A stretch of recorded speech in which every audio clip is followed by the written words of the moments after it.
سابق secretary election commission کنور دلشاد ہمارے ساتھ موجود ہیں۔ کنور دلشاد صاحب، ایک بڑا بیان اور سٹیٹمنٹ سامنے آئی ہے کمشنر راولپنڈی لیاقت علی چھٹا کی جانب سے۔ اس تمام تر صورتحال کے پیش نظر کیا کریڈیبلٹی رہ جاتی ہے ان انتخابات کی؟ کیونکہ میں بھی پنجاب گورنمنٹ کا حصہ ہوں، میرے پاس وزارت قانون ہے، اور جو لیاقت علی چھٹا صاحب جو ہے یہ بڑے اپرائٹ اور بڑے قابل ترین میرے پولیس کا حصہ تھے، اور انہوں نے اپنے 25 منسٹر پنجاب کے تمام جتنے بھی ترقیاتی کام تھے اس کو بڑے خوش اسلوبی سے انہوں نے پورا کیا۔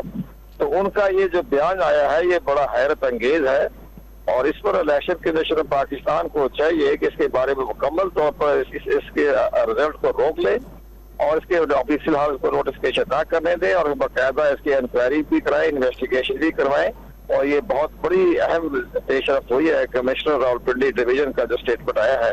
ان کے جو ریٹرننگ آفیسر تھے وہ ایڈیشنل کمشنر تھے، تو اب ایڈیشنل کمشنر ان کے انڈر تھے، وہ ان کے ریٹرننگ آفیسر تھے۔ جیسے وہ اسٹیٹمنٹ دیا ہے اس سے جو راولپنڈی کے جو انتخابات ہیں وہ سوالیہ نشان بن گئے۔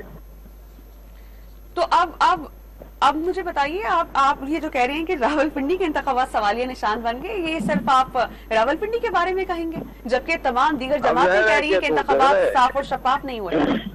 ایک انتہائی اہم شخص بیوروکریسی کا حصہ ڈی ایم جی گروپ کے آدمی سینئر ترین جو ہے کمشنر، انہوں کا جو اسٹیٹمنٹ آ گیا ہے تو سب سے پہلی بات یہ بڑی اہمیت کا حامل ہے۔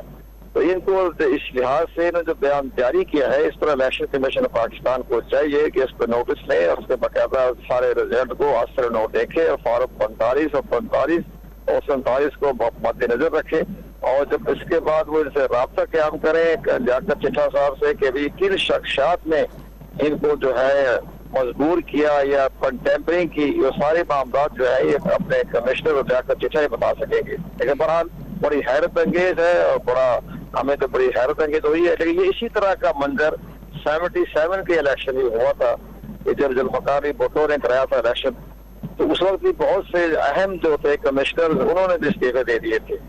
تو یہ اس کے بعد وہ تحریک چلتی چلے گی، اور بعد میں ملک میں مارشل لگ گیا۔ لیکن یہ نئے حالات کو ہم نظر آ رہا ہے کہ یہ بہت بڑی اہم پیش رفت ہوئی ہے، اس کو الیکشن کمیشن نظر انداز نہ کرے، اور بڑی سنجیدگی سے ان کے تمام الزامات کو اپنے مد نظر رکھے۔